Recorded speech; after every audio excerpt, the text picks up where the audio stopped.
नमस्कार, आप देख रहे हैं यूथ इंडिया इंटरव्यू और मैं हूं आपका दोस्त राजा पांडे। कल यानी 10 तारीख को पटना में महासभा का गठन होता है, मीटिंग होता है, जिसमें गृह मंत्री माननीय अमित शाह भी शिरकत करते हैं। कुछ ऐसा घटना होता है कि चर्चा का विषय हो गया मीडिया में। नीतीश कुमार और अमित शाह के बीच में ऐसा वारदात हुआ कि पूरी मीडिया में चर्चा का विषय हो गया। क्या बात हुई पटना में, आखिर किस लिए मीटिंग का बैठक किया गया था, क्या अहम हुआ, क्या फैसला लिया गया, सारी बात को पूरे विस्तार के साथ में बताएंगे। वीडियो में अंत तक बने रहिएगा। और अभी तक आपने हमारे चैनल को सब्सक्राइब नहीं किया है तो प्लीज लाल बटन दबा के चैनल को सब्सक्राइब कर लीजिएगा, लाइक कर दीजिएगा और बेल के आइकन को प्रेस जरूर कीजिएगा, ताकि टाइम टू टाइम न्यूज का अपडेट आप तक पहुंचता रहे। क्योंकि बिहार संबंधी सारी न्यूज सर्वप्रथम यहीं से आता है। तो प्लीज चैनल को सब्सक्राइब जरूर कर लीजिएगा और बेल के आइकन को प्रेस जरूर कीजिएगा। अब आइए आपको बता दें हम, जैसे कि भारत में राजनीतिक उथल पुथल मची हुई है, खासकर बिहार की राजनीतिक में पूर्णतः उथल पुथल मची हुई है। कब क्या हो जाए, कब किसकी सीट चली जाए, कब कौन जेल चला जाए, ये तय नहीं हो पा रहा है। सबके ऊपर खतरा मंडरा रहा है, सबके ऊपर खतरा मंडरा रहा है। और राहुल गांधी हो या तेजस्वी यादव हो, ममता बनर्जी हो या सोनिया गांधी हो, अरविंद केजरीवाल हो या लालू प्रसाद यादव हो, सबके ऊपर खतरा मंडरा रहा है। क्योंकि ईडी का वार चल रहा है। मोदी जी ने कसम खाई है कि 2024 के चुनाव के पूर्व जितने भ्रष्ट लोग हैं सभी को अंदर डालेंगे हम। यानी एक छत्र ईमानदार नेताओं का राज होगा। यानी कि आप समझ सकते हैं, बताने की जरूरत नहीं है। जो ईमानदार होगा उसका एक छत्र राज होगा, और जो बेईमान होगा उसका जेल में एक छत्र राज होगा। यानी सभी भ्रष्ट लोग जेल में होंगे, यह मोदी जी का कसम है। इसलिए ईडी का वार धकाधक चल रहा है। आप देख सकते हैं, अरविंद केजरीवाल हो या तेजस्वी यादव हो या ममता बनर्जी हो या राहुल गांधी हो, सबका कहानी एक ही साइड में दिख रहा है। यानी सबके ऊपर ईडी का वार चल रहा है। अभी राहुल गांधी के सबसे करीबी नेता के घर से 300 करोड़ से ऊपर रुपया जब्त हुआ है इनकम टैक्स डिपार्ट द्वारा। सोचिए, इनकम टैक्स डिपार्ट द्वारा 300 करोड़ से ऊपर का रकम जब्त हुआ है। 46 मशीन गिनती कर रही थी, अभी गिनती चल रहा है। इसी बीच कल यानी 10 तारीख को पटना में मीटिंग होता है, जिसमें लगभग सभी लोग यहाँ पे आते हैं। अमित शाह को भी बुलाया गया था, अमित शाह भी आते हैं। लेकिन जब अमित शाह पटना पहुंचते हैं, गाड़ियों से सवार होकर के जब सभा में जाने के लिए निकलते हैं, तो उनके पास एक फोन आता है। ऐसा अमित शाह खुश मिजाज दिख रहे थे, लेकिन एक फोन आता है, कॉल। उस कॉल पे अमित शाह को कुछ ऐसा बात बताया जाता है कि मनीष जो अमित शाह हैं कुछ क्षणों के लिए शांत पड़ गए, सोचने लगे। यानी अमित शाह को यह निर्देश दिया जा रहा था कि नीतीश कुमार से मिलिए, लेकिन संभल के मिलिए। नीतीश कुमार को आप जानते हैं, नीतीश कुमार किस कदर के नेता हैं और उनके साथ रहने से क्या इफेक्ट पड़ेगा चुनाव में, ये भी आपको पता है। तो नीतीश कुमार से मिलिएगा जरूर, लेकिन संभल के मिलिएगा, ऐसा अंदाजा लगाया जा रहा है। हम फाइनल बात नहीं बता सकते हैं, ऐसा अंदाजा लगाया जा रहा है। उनका जो चेहरा का बनावट था उसे देख करके ऐसा अंदाजा लगाया जा रहा है। सूत्रों के हवाले से जो खबर आ रहा है उसके अनुसार हम आपको बता रहे हैं। जो सूत्रों के हवाले से खबर आ रहा है उसके अनुसार आपको हम बता रहे हैं कि ऐसा अंदाजा लगाया जा रहा है कि ऐसा निर्देश मिल रहा था। आगे क्या था हमें पता नहीं है, सूत्रों के हिसाब से हम बता रहे हैं।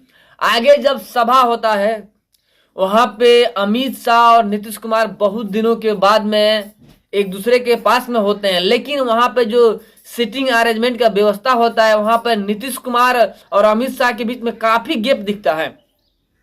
बाकी लोगों के बीच में उतना गैप नहीं होता है जितना कि नीतीश कुमार और अमित शाह के बीच में गैप होता है। नीतीश कुमार पूरी तैयारी में थे कि अमित शाह का भव्य स्वागत करेंगे, लेकिन उनकी स्वागत तो हुई, लेकिन इनकी तैयारी में पानी फिर गई।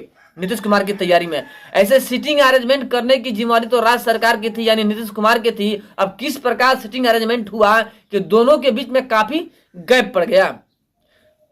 नीतीश कुमार माननीय गृह मंत्री यानी अमित शाह का स्वागत भी किए, 100 वगैरह उड़ाए और स्वागत किए, भव्य स्वागत किया। अपने तरफ से जितना बन सका उतना किए, लेकिन जितना तैयारी किए हुए थे उतना नहीं किए। लेकिन यहाँ पे एक चीज का मांग उठा, विशेष चीज का मांग उठा नीतीश कुमार द्वारा अमित शाह के सामने। बिहार को विशेष राज्य की दर्जा की मांग की नीतीश कुमार ने। नीतीश कुमार का हमेशा से चाह रहा कि बिहार को विशेष राज्य का दर्जा मिले, और इन्होंने मांग भी किया, विशेष राज्य के दर्जा का मांग किया अमित शाह से। इस पर बात होगा, बहुत सारे मांग किए नीतीश कुमार ने, पुल वगैरह के बारे में बात किए। सब पे अमित शाह ने कहा कि आप अपना रिपोर्ट लाकर हमको दीजिए, फिर उस पर हम सोचते हैं। लेकिन बात यह है कि नीतीश कुमार विशेष राज्य का दर्जा तो मांगते हैं, लेकिन बिहार के मजदूर बिहार से बाहर जाकर मार खाते हैं, इसके बारे में कुछ नहीं सोचते हैं, कुछ सोचते ही नहीं है। अब सोचिए, क्या बिहार को विशेष राज्य के दर्जा मिल जाने से क्या बिहारियों की जो तकलीफें कम हो जाएगी? नहीं होगी। आप विशेष राज्य का दर्जा क्यों मांगिए? बिहार विशेष राज्य में जाए, बिहार को विशेष राज्य का दर्जा मिले, हम भी चाहते हैं, सभी चाहते हैं, लेकिन साथ में यह भी तो मांग कीजिए कि बिहार में एक बड़ा फैक्ट्री हो, कि बिहारी मजदूर बिहार से बाहर ना जाए, बिहार से बाहर जाके पिटाई नहीं, मार नहीं खाए। छठ, दीपावली, होली में ट्रेन में जिसे बोरा में कोच कर लोग आते हैं, वैसे कोच कर ट्रेन में बिहारी ना आए घर पे। बहुत सारे बिहारी लोग पहुंच ही नहीं पाते हैं घर पे, क्योंकि ट्रेन में टिकट नहीं मिलता है। इस सारी समस्याओं से निजात तो दिलाइए कम से कम। इसके बारे में आज तक नीतीश कुमार ने कोई मुद्दा ही नहीं उठाया। अमित शाह जी थे यहाँ पर, विशेष राज्य का दर्जा का मांग किया आपने, चाहिए, सराहनीय है, बिहार को विशेष राज्य का दर्जा मिलना चाहिए, हम भी समर्थन करते हैं। लेकिन उससे पहले बिहारी मजदूरों के बारे में सोचिए, बिहार के लोग के बारे में सोचिए, जो यहाँ पे पढ़े लिखे बेरोजगार घूम रहे हैं ना, उनके बारे में सोचिए। पढ़ लिख कर भी बेरोजगार घूम रहे हैं, नौकरियां नहीं मिल रहा है, बीए पास करके सब्जियां बेच रहे हैं। आखिर क्यों? आपको शर्म नहीं लगता है? लेकिन सिर्फ मांगे आप तो विशेष राज्य का दर्जा। विशेष राज्य के दर्जा के साथ में एक फैक्ट्री मांग लिए होते, एक बड़ा सा फैक्ट्री जिसमें 1000-2000 लाख जो मजदूर हैं वो काम कर सके और बिहार से बाहर ना जाए, कितना खुशी का बात होता। लेकिन आपने नहीं मांगा, मजदूरों को नौकरी देने के नाम पे ठग दिया और 10 लाख की जगह पर 20,000 नौकरी दे दिया। यहाँ तक कि नीतीश कुमार के जो शिक्षा मंत्री है, उन्होंने बिहार के जो युवा हैं, शिक्षित पढ़े लिखे हैं, उनको अयोग्य बता दिया कि टीचर के योग्य नहीं है। जबकि बिहार में सबसे बेसी बिहार से ही बीपीएससी टॉपर आते हैं, अब बिहार के लड़के ही अयोग्य हैं, शिक्षक के लायक नहीं है। इनके अनुसार, इनके जो मंत्री है ना, शिक्षा मंत्री, इनके अनुसार बिहार के लड़के अयोग्य हैं, टीचर के लायक नहीं है। लेकिन इन्होंने विशेष राज्य का दर्जा मांगा, काफी सराहनीय है।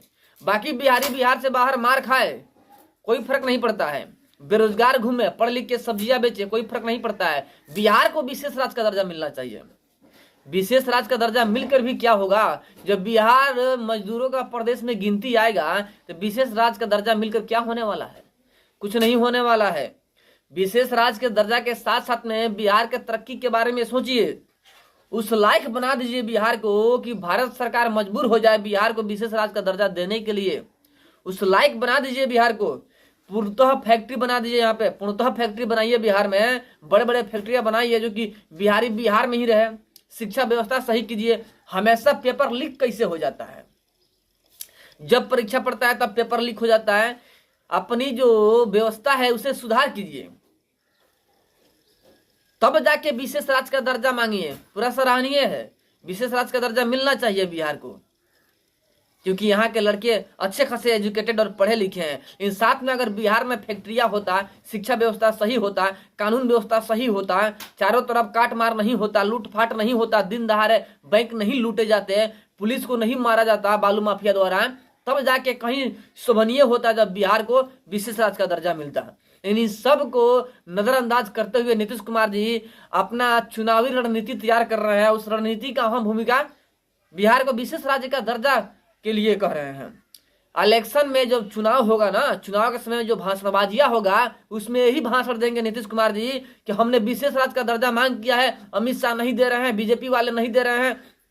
इसको एक स्ट्रेटेजी तैयार किए हैं चुनाव के लिए। षड्यंत्र तैयार किए हुए हैं चुनाव के लिए कि चुनाव के समय में यह मुद्दा उठेगा, क्योंकि आज से नहीं है, बहुत जमाना पहले से चलते आ रहा है। बिहार को विशेष राज्य का दर्जा मिले, इसके लिए भाषणबाजी चलते आ रहा है, लेकिन अभी तक मिला नहीं, क्योंकि इन्होंने बिहार को उस लायक बनाया ही नहीं कि विशेष राज्य का दर्जा मिल सके। अपनी कमियां छुपाने के लिए दूसरे के ऊपर थोपते हैं नीतीश कुमार जी। लेकिन फिलहाल अमित शाह और नीतीश कुमार की मिलन हुई और नीतीश कुमार जी अच्छे खासे स्वागत करते हुए नजर आए अमित शाह को।